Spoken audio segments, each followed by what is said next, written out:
poppin', y'all? I am on the clock, and you're now listening to Sport and Convos with Eddie and Mike. It's me, Mike, and I'm here with my guy. Edward D. Pickering at your service. What a glorious day, Mike. Glory be to God, but just a tad bit of glory to old Jera, whatever that man's middle name is, Jones. Yeah, that's the Get to it. big blockbuster news of the day. Usually, we wouldn't start off with a Cowboys There news, is a but God. my goodness, y'all! Breaking news: the Cowboys have traded for 2 first-round picks and defensive tackle. I can't remember his Kenny name. Clark, I think is his name. Yeah, Kenny Clark. So they received 2 No first-round disrespect to you, I picks don't know who you are. and Kenny Clark. So they received 2 first-round picks and Kenny Clark. Who did they trade away? 3-time All-Pro, 4-time Pro Bowler, Micah Parsons. Idiots. Yes, they did. Idiots. And Green Bay promptly locked them up for 4 years, I believe 177 or 188 million. So yeah, I saw a tweet, and it was just so out there that I was like, they're not going to trade him. Definitely not going to trade him to the Packers. They traded him to the Packers. And real quick, bro, I was listening to Jerry Jones on his press conference or whatever before the show started, I and saw some too. just I feel so bad for them Bama's, man, to sit there and have to listen to him try to explain this trade. And it's not like the stuff that he was saying was dumb or it didn't make any sense or anything like that. But this man talking about something, oh, you can get 5 players, this and the cap and getting the player that could stop the run or all this stuff. I'm gonna just end my part on this with this, Eddie. When we played the Cowboys twice last year, Jay Daniels, he wasn't as dynamic as he usually is. I feel like Parsons was a big reason because Yes. that he was limited in those 2 games, bro. And yeah, the second game we weren't playing or we didn't maybe try as hard because we already had the playoffs clinched or whatever. But nevertheless, the offense was still struggling in that game. Now, Jayden, he did what he did in the first game, and they ended up scoring 27 points or whatever. But still, Parsons was a large part in the disruption of Jayden Daniels' rookie season. And I feel like them getting rid of him, they're going to have to really rely on that pass rush that Jones was talking about in the press conference in order to generate what Parsons was bringing them. But the only problem is that you can say that you bring in 5 players or whatever, but still, are those 5 players at any point going to be a force that Parsons is? No, it's really hard. Like you're betting, you're hoping Green Bay has a horrible season in order for those picks to be middle of the round or higher first round picks. But you just gave them one of the few pieces that they didn't have. So I don't know, bro. Like I couldn't have been me. I understand why they did it, but it definitely couldn't have been me, especially in the same conference. They tripping. Yeah, this is one of those head scratchers, but then you're happy. So I usually get home from work, make sure my daughter's home. I go and pick up my other daughter from grandma. And when I get back, I turn on NFL Network. It's usually a rerun of a game. Then I kind of start doing some chores or whatever, just trying to kind of wind the day down. And then boom, breaking news: Micah Parsons is a Packer, and I'm like, what? And just the idea, it's no disrespect to Kenny Clark, but who's Kenny Clark? I like you're getting him, and then I get it 2 number No, one. he all right. Fair enough, but 2 number ones, and who like it's the Cowboy, it's Jerry Jones making those decisions at who they draft. You know what I mean? Like, so I don't know why you get all excited about that. I mean, what a bunch of idiots! What a bunch of morons! Jerry Jones in his younger days did a lot to kind of like help the NFL sort of from like a entertainment and a branding standpoint. And I believe there was some sort of type of bargaining or like some sort of I forgive me for saying it so dumb, like a new way of making money that he helped the owners kind of, he helped bring about. I apologize for sounding so idiotic. Anyway, yeah, he's done, and it doesn't. He doesn't want to be done, and I don't like. He's done like in terms of making good picks, good decisions, and all that. But I don't think he's leaving Dallas anytime soon. So yeah, it's and at this point, it would seem that's all he's doing is like doing this for entertainment. Plus, I feel like he should get in some kind of trouble because remember, this all started with him trying to negotiate with Micah Parsons without his agent. The whole point of Micah Parsons having an agent is for the agent to do those negotiations. So that's what I don't get. They like try to do some sort of like, oh, we shook hands, high five, like you agreed. You know what I mean? And it's like, nah, I didn't agree to shit. Pardon my language, but you know, that's where this started. And then he basically made it clear, like, nah, I don't want to be here. He being Micah Parsons. And then Jerry Jones is now saying in this press conference you had just referenced earlier, he's like, well, do you think I would tell him like we're not going to keep him if I wasn't trying to get high trade value? And that's a fair enough statement. But and he said this earlier, and I think I've said it on previous shows. He's hinted about like the entertainment aspect of this, almost like on some Vince McMahon stuff, like as though like, yeah, we traded Micah, but like they're talking about us now. And I hope that's not what he means, but at the same time, that's what he meant when he said it before he traded him. So I don't know. I get it. The team is evaluated at some astronomical number, and he's got that stadium and blah blah blah. But I mean, thank the Lord. Thank the Lord for Jerry Jones. We will take it. One less superstar in our division we got to worry about. Thank you and thank you. Only bummer, we play Green Bay week 2. Also, last little piece, take it for what it's worth. Micah Parsons and Jordan Love of the Packers both have the same agent. So there's that too. Done. Thank you, Jerry Jones. Idiot. Moron. Thank you.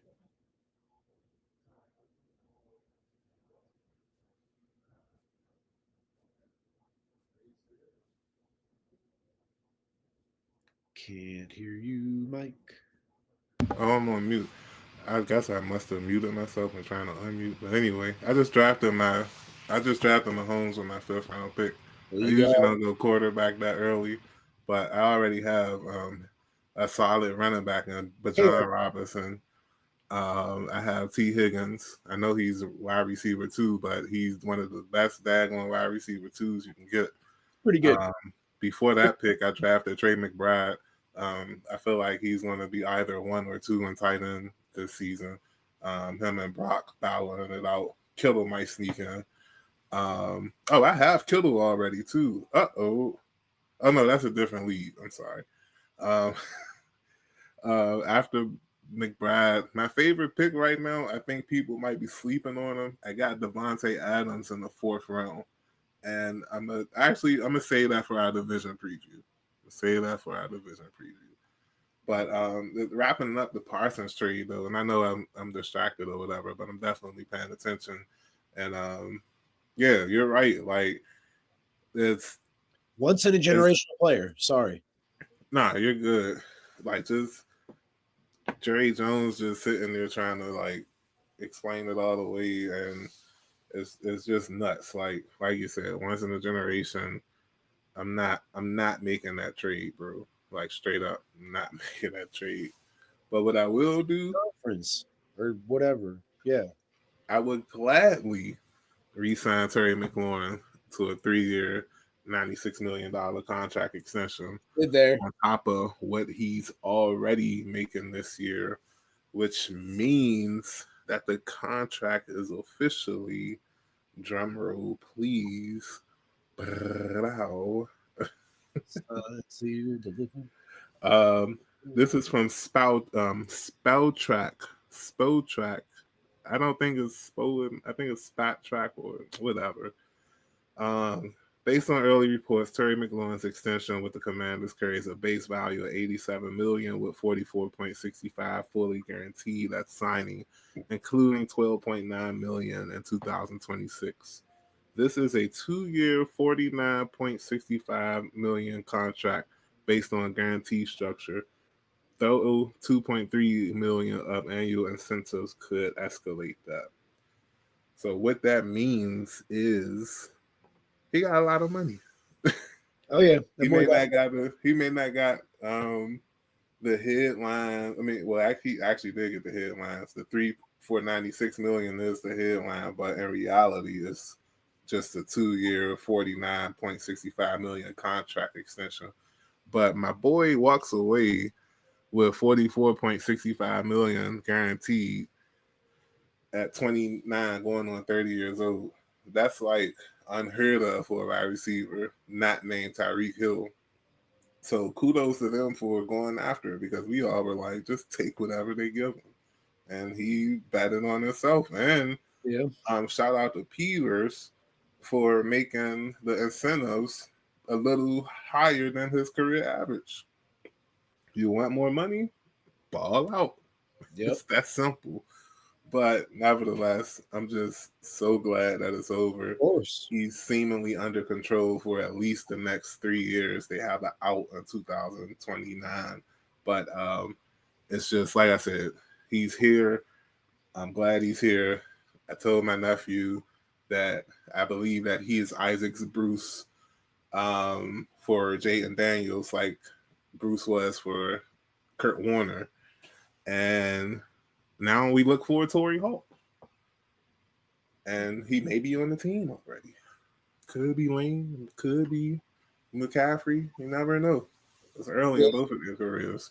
But I'm on a scale of 1 to 10, it's a million. I'm happy that he's here. I know I always talk about him critically, but he's definitely, if not my favorite, at least second favorite Redskins / Commander receiver ever, behind Moss, or up there with Moss, neck and neck right now. A Super Bowl would definitely put him over top. But yeah, I said what I need to say, man. I'm happy for him, and I'm gonna let my brother speak. Huge relief. That's the word relief in general is just a huge understatement here. The reaction of his teammates when he like set foot on the practice field, everybody just running, mobbing him, just super happy. That ought to kind of tell you everything. He's been a no nonsense guy, just shows up, comes to work, stays out of trouble. Pretty much like, I don't know what you call it in football, but he's like a gym rat, essentially, the same way they'd say that, like in terms of basketball. So, what's not to like? And he showed you once he had a quarterback what he could do. Just glad, like you said, that both sides were able to come to terms, and we're able to get this done, hopefully with enough time for him to really be ready to go and be able to play, I would hope, at least 3/4 of the game, like a majority snaps, but I don't know what kind of shape he's in on his own. But yeah, he obviously opens it up for the run game, opens it up for Ertz and Debo Samuel. So it's sort of the domino effect going on there. He's paid. So hopefully it just, the positives hopefully just keep coming, everything connected, synergy, all that kind of stuff. Good vibes. Yeah. Very happy for Terry. That's a lot of buzzwords, bro. Yep. Just mashed them all in there. Really good. Yeah, and it's good that it happened when it happened. The season won't be starting for another 9 days. So yeah, we in there, man. We are in there. We are ready to rock. And like I said, on a scale of 1 to 10, it's a million, bro. Like it is million, trillion, billion. But you know what though? I'll tell you this. Watch what I'm about to do here. Okay. You know what the great part about Terry's contract is? Is it's for a number of years, not a single year like Trey Hendrickson just signed with the Bengals. Um, You I see, like, believe see that. what I mean? Like, don't be wrong, they need him because, and I don't get this. Like, if anything, it's almost like a Megatron kind of thing, right? Remember, for a time, Megatron was the only offense Detroit had. Somehow, everybody knew what was coming, and he still produced. And it's like, oh wow! Like, not only is he a giant and all those other noticeable things that you could mention about, just his overall talent, but the idea that this is what's coming and it still happened. I feel like that's the same to a degree with Hendricks. Like, who else is on that Bengals defense? Nobody. And not for a while now, not just like this upcoming season. There's nobody on there that they're like, hey, stay away from this guy. I It's can't think of a single person. Yeah, it's just him. And I he can. Maybe is Allen Britt still on there? That cornerback that McLaurin cooked last season. but that okay. Anybody Like, yeah, I see You're your not point. planning around him, but I see what you did, and I love it. I love it because that guy should be fried. Same as that Chicago I Bears. wasn't. I wasn't. I wasn't trying to frown, but yeah. Oh, so it was a stray, huh? Anywho, point is that's their dude, and he puts up numbers in terms of sacks and those kind of things from the defensive end position. But and hats off to him, 30 million, but it's only 1 year. They got to do this all over again. So I am thrilled that just we're done with Terry, but I'm just saying I'm thrilled that we don't have to deal with that with Terry. So who knows what's going to happen? And maybe, I mean, don't get me wrong, I'm sure he wants a lot, but maybe somehow he ends up over Washington. Can you imagine? We got him along with some of the other guys we got on that line with Kinlaw, Dietrich Wise. You know what I mean? Might be able to do a thing or two, but I yeah, think he's 30, so we would be paying like yeah, it probably premium was. money for older. Oh nah, he already 30. Yeah, yeah. Good Mm-mm. point. Good point. Good point. Cause he gonna want like a 4-year deal. Nah, bruh. We the we the old skins, but we ain't trying to commit to those 30-year-old. I Yeah, mean, but if it's I got a a little too 30 excited. year a million is a lot. That's a lot, yo. Yeah, That is a yeah. I got lot. I got a little overzealous on that one, but yeah. I mean, a lot of money, and yeah, the cap's going up, but the point is they're gonna have to go through this whole thing all over again. So that's something we avoided. Something the Bengals will have to deal with. And to be honest, I think they're really in a pickle. And again, I know I'm sort of like ping ponging between Hendricks and Terry deals here, but we got this Terry deal done before we got to pay Jaden Daniels. They got Burrow, Chase, Higgins, all on the books. They're gonna have to pay this dude at some point. You know what I mean? Like that checkbook is gonna get real thin. So I don't know if that's the way to say that, but they're gonna run out of money. There you go. All right. So yeah, we talked about Parsons, crazy trade. Crazy. McLaurin, great signing. Do you know how big of a news you have to be in order to knock a Terry McLaurin contract extension to a second story? Crazy, crazy trade. Cowboys was, yeah, they were crazy for that. They were crazy. That Trey Hendricks son. Shout out to him. Shout out to him being able to get on free agency next year to get a bigger bag and or a more secure bag for longer. And yeah, we are definitely looking forward to the NFL season. So much so that we are going to go division by division.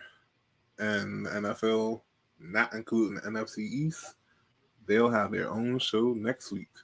That's all we're talking about. Probably. We might, if some stuff come up, we might throw some little whatnot in there. But yeah, next week, heavily dominated by everyone's favorite division, NFC East. And that episode will be heavily dominated by everyone's favorite team, the Washington Commanders. So we'll start out talking about the Commanders and then talk about the other three teams and pick our division winner. But this week we're going to start with the rest of the other 7 divisions, starting with, you know me, East to West, AFC East. Bro, I always like the Dolphins for their coach and their weather, of course, but I don't see them competing. I don't see the Jets doing too much. Though their defense might be a little bit better because of Aaron Glenn, I don't see them doing too much. Patriots, if Drake May can catch some type of fire, they might do something, but it would have to be a hot fire.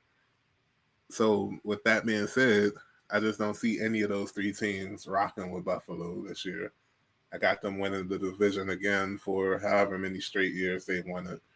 And yeah, like I'm circling the wagons again. Oh, I see what you did there. Shout out to Chris Berman, man. Childhood memories of Sports Center. Nobody circles the wagon like the Buffalo Bills. Oh my goodness. Yeah, it's Buffalo all day, every day. Um, I think Miami could like be a little bit of like a sneaky kind of thorn in their side, but I just I don't see them staying together. A-Chain is a little banged up, and as fast as he is, he's got a small frame that is similar to the Jaden Daniels sort of knock, where like too small for this man's game, so to speak. Tyreek Hill, who knows what's going on there? Sort of like a beef between him and the team, like the players or Tua specifically, and then the organization as a whole. Yeah, it's Buffalo. The Jets are a mess. Then, Patriots might like the end of the year playing tough and they get a win or two. I think they might they might sneak into second place in the division, but yeah, it's Buffalo all day, every day. Do you think they can compete for a wild card spot? I'm gonna just cut you off and say I do think the Patriots, they're in there for a wild card spot. Um, hmm. I think it's almost like, you know what? Remember how I mentioned earlier Megatron, Trey Hendricks? You know, another one that's in there. I swear to God, like at some point I was like, how does nobody see this coming? Mike Vrabel on those Patriot teams would line up on offense and they would throw a touchdown to him, and they must have did this like 50, 11 times. And every time I'm like, you don't see him in there, you don't think like, hey, but they might throw to this guy. Like, yeah. So in similar fashion, he kind of tends to do that. His Titans teams, they kind of were, you know, they catch you slipping, so to speak. So yeah, I think they could. I think just like he was catching those passes when I feel like everybody should have saw it coming, I feel like people are going to see this coming and it's still going to happen. It's like, what do you? Like we see this coming. That's It's like what do you? What's the word? Like, if you see him out there, what else are you going to expect? correct. Like, oh, get it, yo. I do not get it. Sorry, but my pick came back up. Uh, oh shoot, I'm gonna just draft him. I couldn't find who I wanted to draft just now, but I ended up drafting Jacoby Myers. We'll talk about the Raiders in a couple of minutes. But so yeah, both of us rolling with the Bills, both of us filling the Pats. Let's go ahead and move to the North now. NFC North. I feel like it's the Lions division to lose, but the other 3 teams, well, honestly, after today's developments, might gotta throw the Packers in there some more. It's not the Lions division to lose. The Packers might got something for them. They went and got a nuke and traded for Parsons. I think he will fit well in that defense. They had some pieces, man. They still got some pieces over there. It's not like they were trash. They lost Preston Smith, I believe, and they're replacing them with Micah Parsons. The Vikings, I'm not feeling McCarthy. I just think it might be too much for him in his first year. And the Bears, they gotta prove something to me, young. They gotta prove that Ben Johnson is not um, Tony Romo of the coaches, not because he looked like him, but he kind of like seems goofy and fake stern like him too. Like he he has Zorn written all over him. I'll say that. Like it may not be as bad, but it can be. I feel like, especially in that market with that team, and honestly, that quarterback, Caleb Williams, he rubs people the wrong way. Pause. But another losing streak, you never know. You never know. But like I said, the Lions, they just got too much. Best quarterback in the division, best coach in the division, best running back in the division, best receiver in the division, best pass rush. Oop, not anymore. But yeah, they just got too much, and even though we put 40 on them in the playoff game, like let's not get too ahead of ourselves. That game wasn't as comfortable as the score made it look like, and yeah, they'll be right back in the thick of things next year. That game versus the Lions in October, it's going to be a movie. 4 o'clock at FedEx Field. Don't miss it. I'm sorry, 4 o'clock at Northwest Stadium. Don't miss it. Yep. Yeah, you got to figure Detroit is going to be much healthier on the defensive side this go around, not just versus us, but the season in general. And even so, that offensive firepower they got, and not to mention just the fact that they got a coach that I've said before is probably one of the better coaches in the NFL when you look at just getting guys ready in terms of like motivation, um, preparation again from like the physical, like what to expect. Not I'm not saying he's not an X's and O's guy, but just like, hey, like you're going to really be like getting a lot of tackles this game because they run to the outside a lot, or when he's talking to like a outside linebacker or a DB, things of that nature, like specifics within the game as far as the physical standpoint. Like, hey, they're going to press you a lot at the line of scrimmage. Maybe talking to like Amon-Ra St. Brown or Laporta. So yeah, I think when you got a guy like that with the team that they have assembled, they should take it, but NFC North might. I don't know. I mean, I'm not going to disrespect our division, but I think the NFC North might be the most competitive division because I just see the Giants and the Cowboys kind of being a little bit mid. No disrespect to them, not sleeping on them one bit, but I think the Vikings are going to be competitive. I think the Lions we just mentioned are probably going to win the division. I think the Bears, although you could argue new coach and all that, they got a lot of talent on that team on both sides of the ball. So, you know, and then Green Bay, we just talked about, they got Micah Parsons now. You got Josh Jacobs, solid running back. Jordan Love, good quarterback. They might not have that it guy at receiver. It seems like the Matthew Golden is going to maybe become that guy, but he's a rookie. But they got a lot of other good complementary pieces: Jalen Reed, Christian Watson. Is it Tucker Kraft? It's something Kraft is their tight end. I can't remember his first name. No disrespect. He's Tyler, I believe. Tyler. Excuse me. I drafted him in our league, I think. Okay. There you go. Well, he's also a good option. So they got a lot going on there. I think you could see Green Bay and Minnesota battling out for second, probably with Green Bay coming out on top. And then yeah, Minnesota, Chicago, potentially. I don't know. Definitely. But I'm definitely about to draft Jake Ferguson for tight end, bro. oh boy. Or should I risk it? I'm gonna wait. Actually, I'm gonna wait and see if I can get Kyle Pitts later. Or I'm gonna draft Drake May. No, I'm drafting this. The person I was looking for earlier already got 2 wide receivers.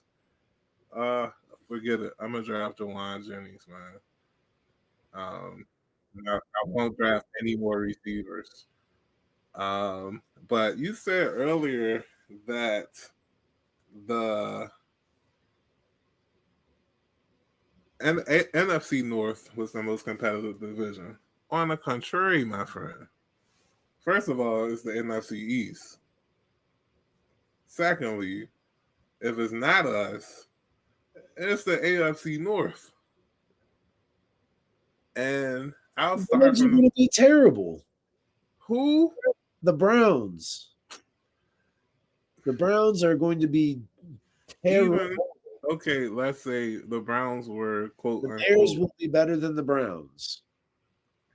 Uh, okay, I'll give you that. Cause only so here's why though. I'm Just not over because here like they some big are fan of the NFC North.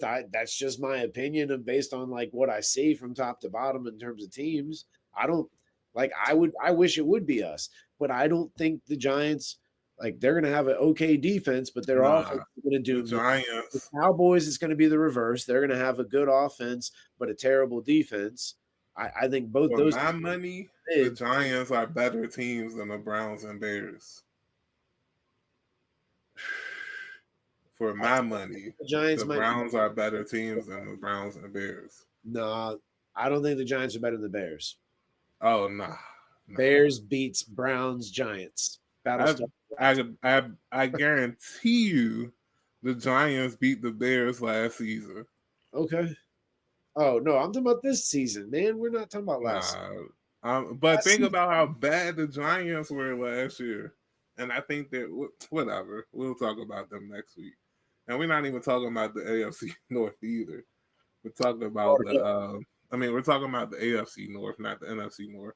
And like you said, I do have the Ravens taking it next year, and yeah, like it's a for me. John Harbaugh is on the hot seat, and I've mentioned this a couple of times already. I feel like the reason Baltimore hasn't beaten the Chiefs or whatever is because they kind of need a change of scenery. Like, obviously, this man Reed has Harbaugh's number.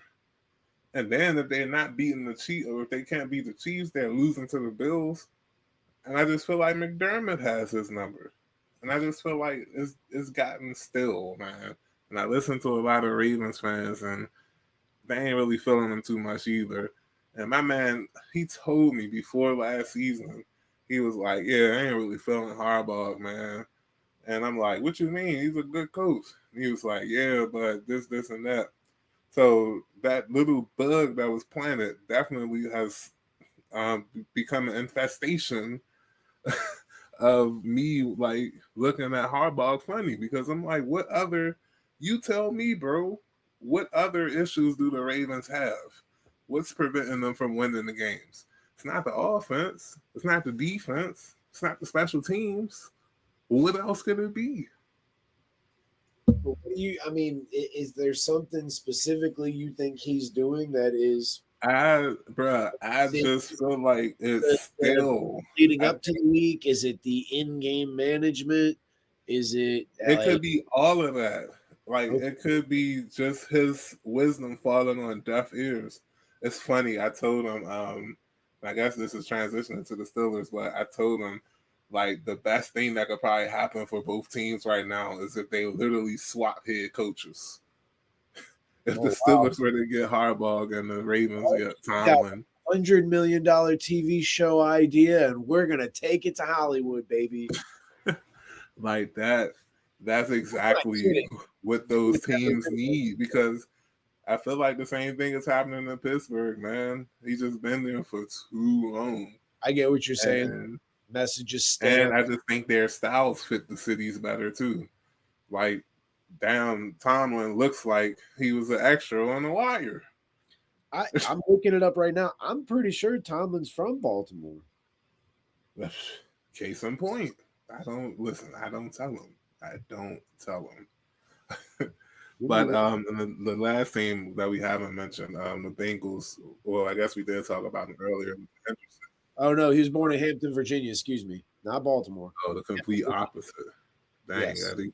Yeah. Um, uh, I'm sorry. I'm just It's my turn to pick. And with the Bengals, though, like I said, I don't think that they are. I don't. I just they have a powerful offensive weapon, but like you said earlier, their defense is just too suspect, man. Like Swiss if you're cheese. putting all your eggs in Trey Hendricks, and like good luck. He's good, but he's no Parsons, man. He's definitely no my man for the Eagles. Carter. He's definitely no Jalen Carter, and can be a one man army. Now he did lead the league in sacks last year, but and I know this might sound funny. Now I'm clowning them or trashing them or whatever, but when you are on a team with the Bengals and your team is passing a lot because they're in all these games a lot, it presents the opportunity for more sacks, in my opinion. Um, a Mahomes Prescott quarterback duo won't be too bad. I'm a roll with it. I like my team. My team looks like a championship contender. And you know who else could be a championship contender? Who dat? The Tampa Bay Buccaneers. Oh, yes. See. We went blow to blow with the Mamas in the playoffs last year, and I feel like if we didn't make it to the NFC Championship game, if they put us out, the Bucks would have been right there with Philly that last Sunday in January. And yeah, like it's to me, this their division to have. Don't trust Atlanta at all. Like just don't trust them to overtake Tampa. Um, Carolina, they're on the up and coming. I like what the Panthers are doing, and the Saints. Obviously, they're so taken for Archie. I mean, Arch man. Like they are Not even them and the Colts. Them, the Colts, and the Giants are doing all they can to position themselves for this first pick.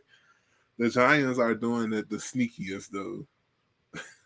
It's like, yeah, we got all these good players, and we're gonna put Russell Wilson at quarterback in the NFC East. But I digress. But yeah, give me the Bucks, man. Even with Godwin, I just saw that he may not come back to Week 5. I'm cool with that. Bucks in 17, running away with the South.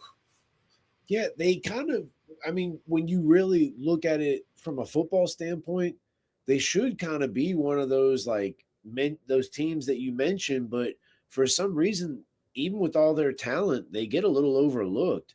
I mean, I kind of like the 1-2 punch that they sort of have at running back. Irvin is the guy, but that dude is it Rashad or Rakad White? His name's spelled a little funny if I'm not mistaken. Um, It is Rashad. It's with okay, two C's, I believe. gotcha. It is weird, but yeah, it's Rashad. So I like that you have both of those guys at running back. Yeah, Godwin. That who knows how that's going to turn out, just because of the severity and everything. But they got I don't know how to say the rookie's name. It's Enigua or something like that, and he's supposed to be looking really good at camp. You pair him with Mike Evans, who seems to just churn out 1,000-yard receiving seasons after another. Oh, Um, you're talking about the receiver from Stanford. I believe so. Yeah, I know what you're talking. I can't pronounce his name either. Decent sized young man. I'll tell you that much. Pause. Anyway, I'll be honest. If it's not Cade Otton, I don't know who their tight end is. Cade Otton is kind of sneaky, especially around the goal line. But in general, I do think that might be a position they could upgrade. But as a whole, yeah, this is I think maybe similar to Buffalo, where they really should have this division outside of getting a lot of injuries. They should have this division on lock. I mean, the Saints are a mess. The Falcons could challenge them, but I just don't Yeah, see. I like their talent. I I don't don't see trust anything on defense from them though. Is Grady Jarrett still playing? about it. I don't think so. That dude, Uh, that they is got a their safety is among one of the best safeties. Their tight cornerback too. He's kind of like he didn't lock him up, but he always gives Terry problems. Can't remember his name. Is it Jackson? No, it might not be Jackson, but Yeah, he gives Terry some problems at times, man. So like I said, matter of fact, in the game versus the Falcons last season, Terry only had one catch in that game for 5 yards. Uh, what is that Bama's name?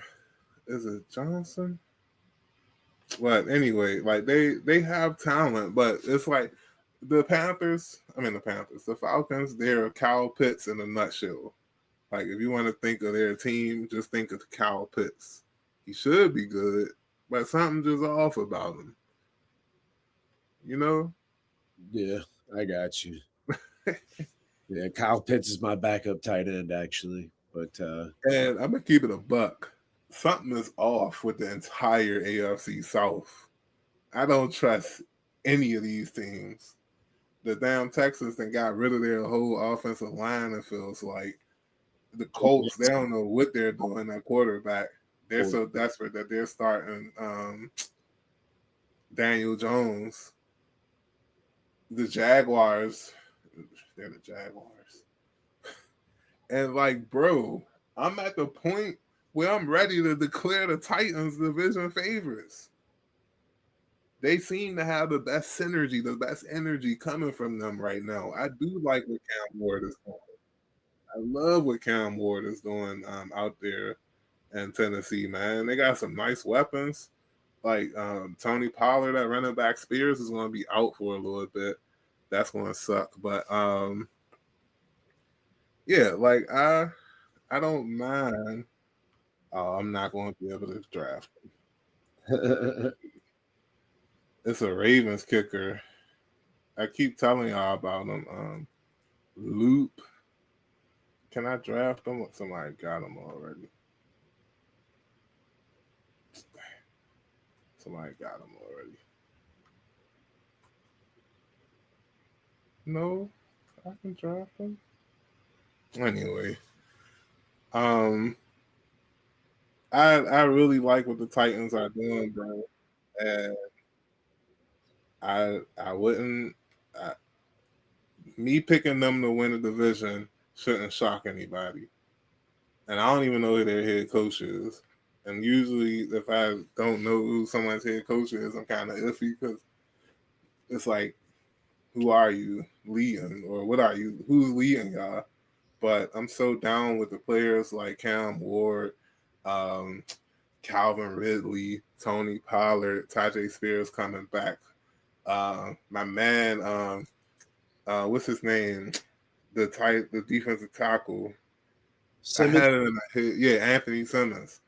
It's funny. Him and Ward was just wrecking that practice a couple of days ago. But I like that. Like I really do like that. I want my quarterback to get in the defensive tackle's face. Now, don't let him have him for too long. Pause. But yeah, like if Jaden Daniels had got in John Allen's face last year, I think we would have liked that. But not if Allen got his hands on him for too long. Again, pause. What's your thoughts on the AFC South, though, bro? Well, I don't think you mentioned it, but Joe Mixon is also out for 4 games for the Texans. So, Goodness, I sure didn't. And they're relying on Chubb and yep. Damian Pierce and Woody Marks. O line. You got my man Nico Collins, who I think is going to ball out, and I think CJ Stroud is nice too. But yeah, that's going to be a little different. Defensive minded coach, so that defense is still pretty nice. So you got to figure they should probably be the favorite. Colts are going with your man Daniel Jones because the Anthony Richardson project just seems to not work out at all. I think back because it's guys like him, even Kenny Pickett. I wanted us to somehow find a way to move up and draft those guys, and I am so glad. Like, we endured a lot, like while those things kind of unfolded, and then those guys played for a season or whatever else, and we saw what maybe could have been and what eventually was. Thank God we avoided. So yeah, I mean that's awesome. But yeah, Colts probably going to be mostly Jonathan Taylor show. Uh, And then who is Titans and Jacksonville? I don't.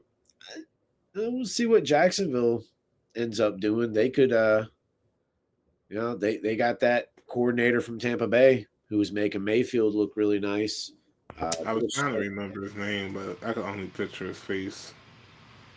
But yeah, I would imagine it would be Houston then Jacksonville. I agree with you. Tennessee is, maybe not expecting the same results as Jaden Daniels, but trying to do something similar. I think a lot of people were kind of pointing out that Cam Ward was just all about football. And that was one of the things that helped put over the edge as the number one consensus pick by the Titans. And they're like, yeah, that's what we're doing. And apparently he's just been showing up early as can be, trying to get that extra film study in, doing everything he can. So, yeah, they got, can't pronounce his name, but a solid tight end. You got Ridley, you got Pollard and Spears in the backfield. So they're building. Actually, I think, and I can't remember my man's name, but he was, I think, the all time leading receiver at Miami, played with Cam Ward. He's on the team now, too. He might be practice squad, but he's on the team. Yeah, I was about to say they did cut him. Oh, they You cut talking him? about Resto. Espresso, whatever. Yep, you got it. I knew the minute I heard it, I was like, yeah, that's the guy. That's the guy, officer. I'm kidding.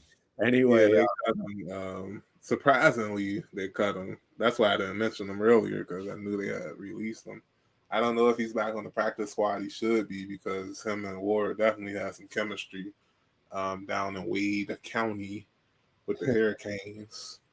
But yeah, I feel like we spent too much time on the AFC South. Pretty irrelevant division. It's all good. It don't matter. NFC South. You already talked about them. I'm sorry, NFC West. I'm sorry.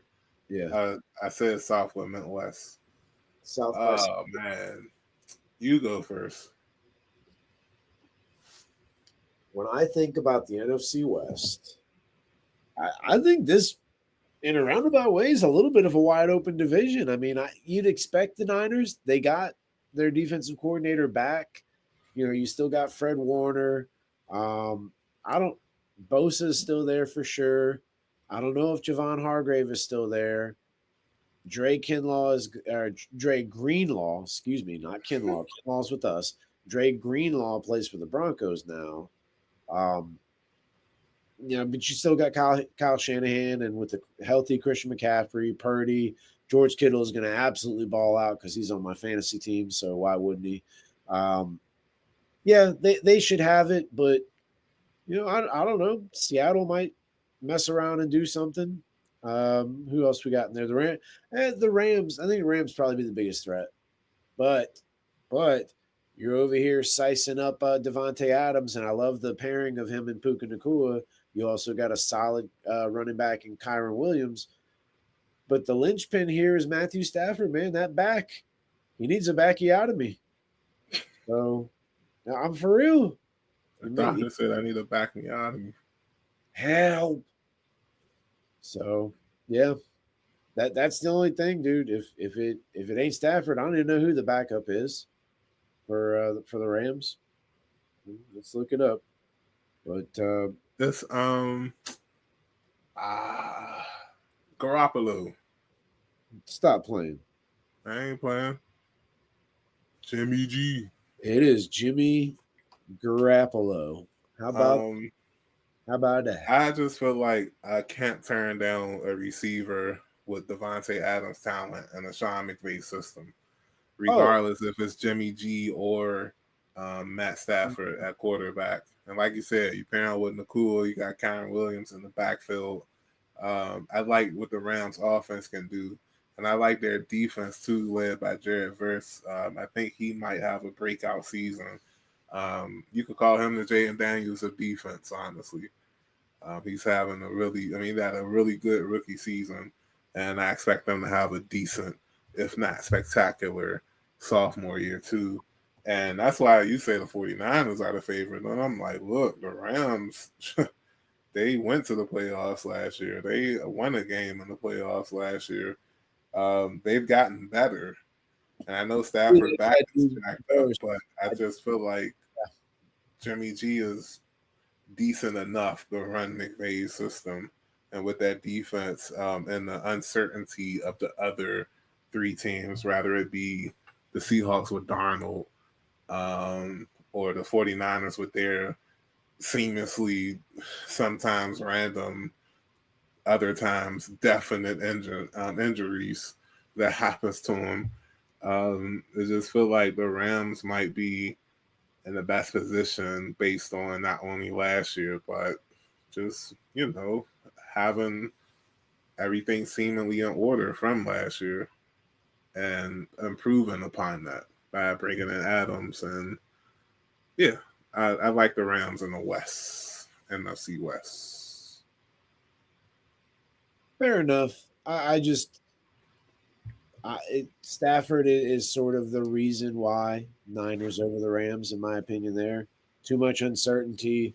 He's definitely got a lot of mileage, and I mean, don't get me wrong, that arm is legit. He can throw that ball around for sure. But if it's not him, I get it. You trust in McVay, and that's fine. It's just not the same. It's not the same. To reference Seinfeld when talking about cigars, you can't. You got to have real Cubans. It's not the same. It's not the same. You got to have real Cubans. Wrapping up NFL division previews. I'll create a graphic for that or something to show everybody next week. But AFC West, you might not like it, but you're going to hear it. Oh, okay. Here we go. The Chiefs' reign is ending. Woo! And for the first time in a long time, the Broncos will win the AFC West. I just feel like the Chiefs, they're losing that magic, man. And then you got what's his face getting engaged with what's her face. It's like, nah. Shout out to Travis Kelce and Taylor Swift for real though. I'm always happy for love. Hope it works. Hope it lasts, man. I hate when people break up, man, especially any marriages or whatever. So I hope that stuff lasts for real, man. Low key. But the Chiefs dynasty ain't lasting.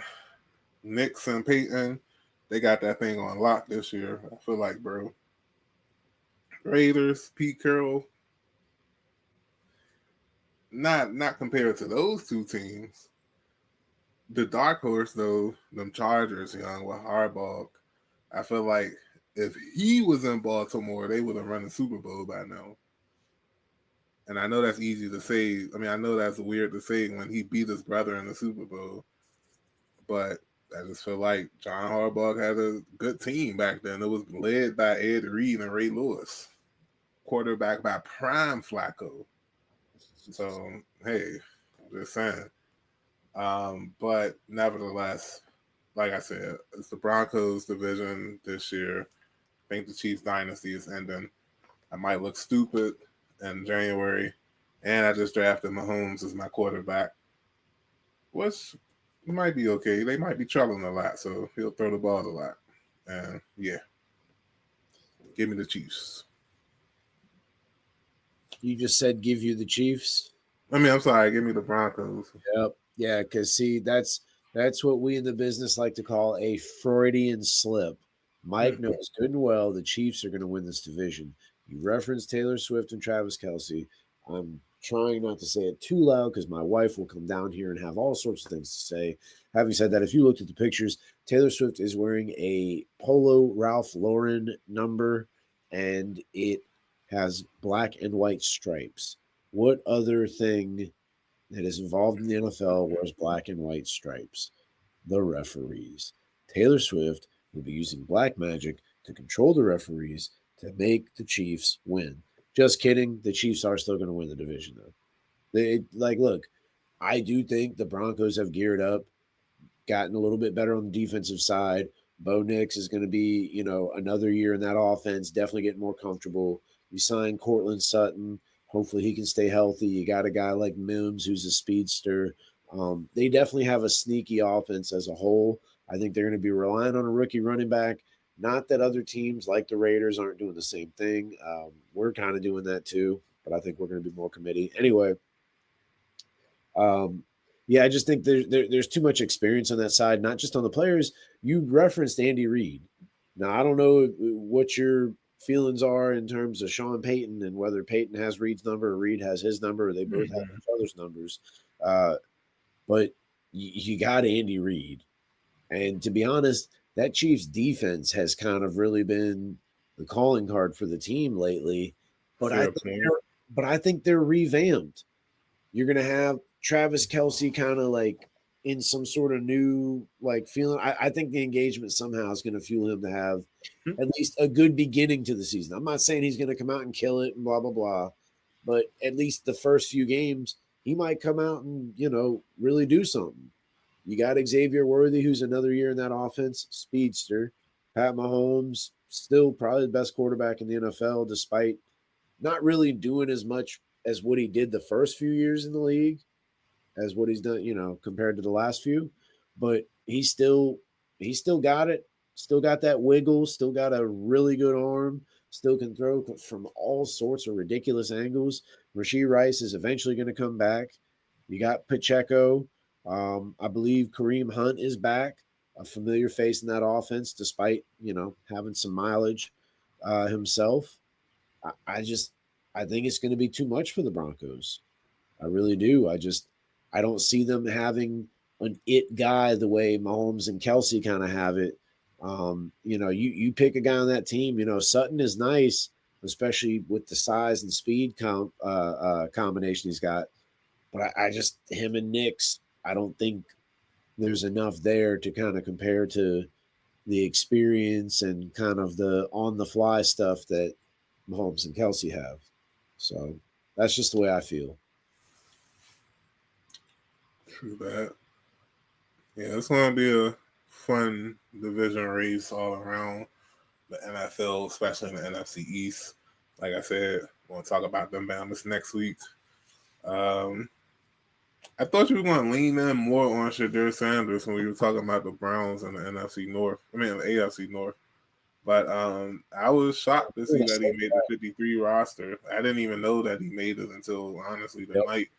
This What is was why that? I didn't lean in because we're talking about him now. Yeah, So because only because it's the last thing on the topic outside. I reversed the last two topics if you haven't noticed yet. yeah, we're But fine. I'm pivoting. We're good. yeah, No, good. it's honestly I'm not rocking with him because he's not a mobile quarterback, and I'm always going to rock with the more mobile quarterback. So I understand people like, oh, he's not given a fair chance or whatever. So I get that great. But personally speaking, my style of quarterback is not Shedeur Sanders. He's more Matthew Stafford, Joe Burrow type. I would like someone more Brock Purdy, um, Dak Prescott type that can throw the ball but can move too. I'm not going to say Lamar or Jalen because obviously they're aliens. Yes. So but yes, those would him. Oh, and Josh Allen too. Those three would be my prototypical quarterbacks. Someone that can light you up with your arm and your feet. And those three, yeah, yeah. But what Shedeur though, like I said, can he develop into a good NFL quarterback? Sure, why not? But his lack of mobility, his pocket presence, and honestly, the hoopla that would come with him. Yeah. Like I just couldn't see myself um, picking him for my quarterback. But I have no beef with anybody else that rocks with him. But I'm just telling you my philosophy on quarterback. I'm not drafting Shedeur Sanders at all, honestly, let alone in the fifth round, which means that he wouldn't be getting starts or anything on my team anyway because he would be on the roster. But I digress, bro. You on it. Yeah, the whole thing is just a mess to me because it really. So look, we already talked about him and the whole draft thing, and on some levels, I do feel like the NFL somehow got involved, like, or maybe at least the owners, like as far as him falling as far as he did, like, hey, take that. But then also, it seems like I said, like the NFL got involved, like, hey, you need to take him because of the Deshaun Watson thing. Like I know that doesn't necessarily make sense, but at the same time, it kind of feels like that. Like you took on that big contract, you're dealing with this guy with all the accusations he had. You're gonna take Shedeur Sanders now. But the part that really gets me, I think certainly, like I said, that there could be a Tom Brady thing eventually come about here with what happened. As far as him falling and that's how he feels and whatever. I'm not saying he's going to. I said it's there, the potential. So we'll see. But what really gets me is the way they did all this, and it seems like you got Dylan Gabriel on the sideline. Kind of like sneak dissing him, saying like there's competitors and there's entertainers. I mean, I feel like he was clearly talking about Shedeur. That he apparently talked to Shedeur, and I think Shedeur is not going to let any of that stuff shake him. Seems like he is really, about playing football and trying to prove everybody wrong and those kind of things, which is great. But then just the way the Browns are treating it too, they were in a game they were trying to win, but then they took him out of the game. And then some of the plays that they call for him, the packages they put in, some of that stuff's kind of questionable to me too. Like it doesn't totally look like they're trying to do what's in his best interest. But what I will say, which I think is asinine because I saw people posting these kind of things online, is they were like insinuating. Now, look, I said some stuff that's a little bit on the tinfoil hat side here, saying how the owners, colluded, and then Roger Goodell and the NFL got involved. I it just is a feeling based on like kind of what you could sort of see as far as like the way he fell. I'm not saying he should have been drafted in the first round, but just the way he fell in the draft in general. Anywho, there are nut jobs who have taken it so much further than what I said. They actually want to kind of insinuate, like, yeah, some of the players are throwing them at like like the O line, they're not blocking, so Shador gets hit and doesn't succeed, which I think is the stupidest thing I've ever heard in my life. Like those guys are fighting for jobs. You think those guys are dropping passes on purpose or missing blocks or, whatever else, not hiking the ball properly, not running routes properly? Like it's just absolutely insane. Those people are fighting for jobs and like, yeah, honey, I really don't like it here. Let's move somewhere else. Like, are you kidding me? That that was the thing that got me is just on one end, I don't believe the Browns are doing him any justice. You look at the plays they call and things like that, but I don't know. Maybe they are doing it on purpose because maybe they didn't want him. But any which way, That's dumb. but it just the whole thing is just a mess to me in general because Watson's not going to be back for a good while. So you got the ageless wonder in Joe Flacco. You got him off the couch, and for a time he was balling. But then you go and you draft Gabriel, and then now you go and you draft Shedeur as well. You had Kenny Pickett. You're actually able to get something for Kenny Pickett. So that's a plus.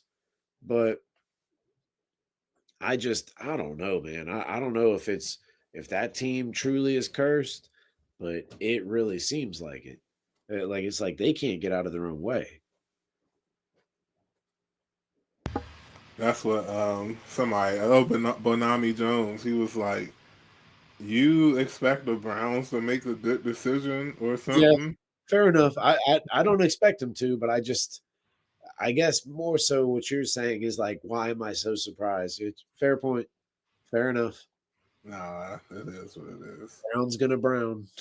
We'll end the show with drum roll, please. Row. College football AP top five. as of now. Starting from the bottom, 5. We have Georgia, the Bulldogs. At 4, I was surprised to see this team back this high.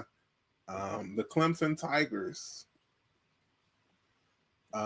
your reigning, defending college football playoff champions, Ohio State Buckeyes, are number 3.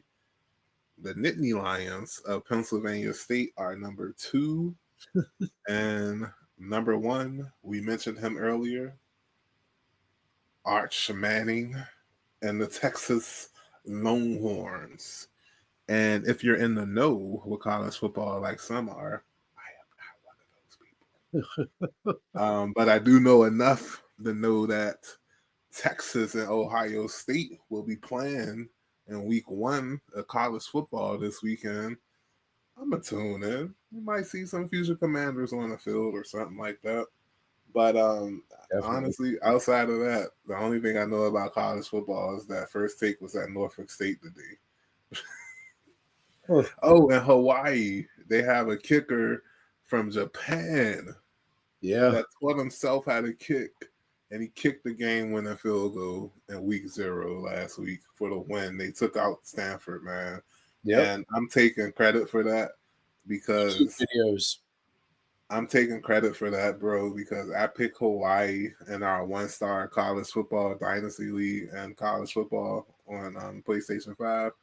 And I feel like me picking them gave them the strength to play well versus Stanford. And the kicker, I won't take any credit for the kicker. That's just amazing. Tenacity, passion, dedication for him to teach himself not only how to kick, but to get a scholarship. Like, he literally worked himself up from like community college to a Division I school. Like, that's what Hawaii is. It's a Division I school. So shout out to bro. And that's all I got for college football.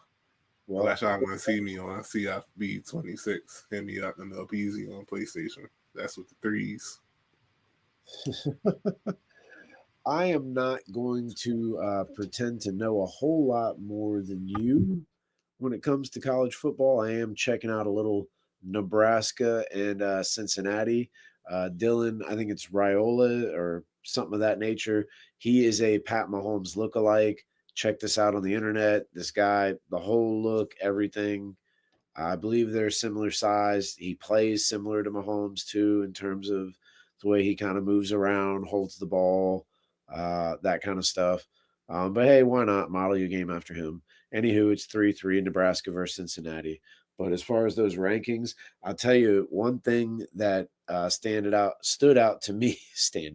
One thing that stood out to me too was Standing out is crazy, bro. yeah, it is. It's really crazy.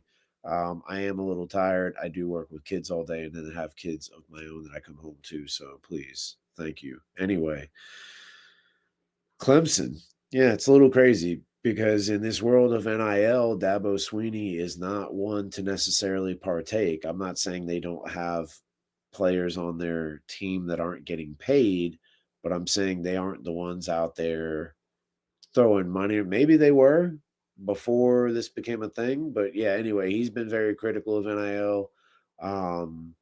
So yeah, we could theoretically see how that works, where you got a bunch of juniors and seniors who have been with the program and kind of been brought up, maybe a lot of them red shirted, and then they've gotten some experience, and now because they're returning and other teams lost so much, they might be in a position to make some waves. But I'll tell you who ain't anti-NIL. That's pretty much all the other teams on that list. I'll tell you that for sure. Ohio State definitely lost some really good players in terms of, you got Quentin Judkins, Travion Henderson. I know they probably lost at least a receiver or two, some other players there. So we'll see how they reboot and try to make another run at it. Penn State is a little surprising, not as much as Clemson because they've been pretty competitive the last few years. But to see them number 2 preseason. Not crazy, not surprised. That state in general is kind of really talented, if you ask me. So maybe they just kept a lot of guys from leaving going to other schools this time around.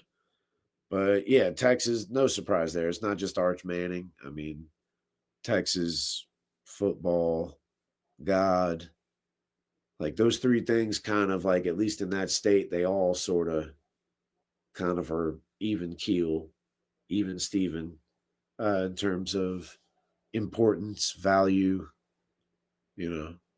So no surprise there. None whatsoever. Yeah, man. And that's it for this week's show. I'm sorry, I'm coming up with this week's graphic right now, and the picture I'm looking for is Micah Parsons in a Packers jersey. How about you put a picture of Jerry Jones, and then you insert that standard image of Ray Liotta as Henry Hill in the Goodfellas, where they're at the restaurant and they're all just laughing. Oh, I know what you're talking about. It is a favorite of mine. The movie's great, the scene's great, the meme is great. Jerry Jones, thank you so much. I also have Micah Parsons. Wow. The fantasy team that Mike and I are in, we have individual defensive players. So now that Micah Parsons plays for the Green Bay Packers, there's a good chance he'll be able to actually suit up and make plays. Who knows if he was going to actually sit out for Dallas? So this is just it's the gift that keeps on giving. Commanders don't got to see him except for when they play Green Bay instead of twice a year. You see him early in week 2, though, like you said early. Yeah, we do. I know, just 8 days after the first game. I think Saturday is going to be my first like actual game watching Arch Manning play. I've been talking about him since he was a senior in middle school, but I never watched a full game of him play. Yeah, so I hear you. that's going to be fun. But yeah, shout out to bro, shout out to y'all. Next time we talk, it's going to be a lot. We're going to do a NFC East division preview, Washington Commanders season preview, and guess what? Week 1, Giants at Commanders. I'm still doing it, and it's been 5 years, bro. Giants at Commanders, man. Week 1, we're going to preview that along with a couple of other NFL games. And yeah, we made it. All season's officially over, and we are back. But peace until next week. Yep. We are back indeed. These are exciting times, folks. Hope everybody has a great Labor Day weekend. Shout out to my guy Mike for always doing all the behind the scenes stuff with the show. I hope everybody's well. And that's it. We're done. Eddie and Mike.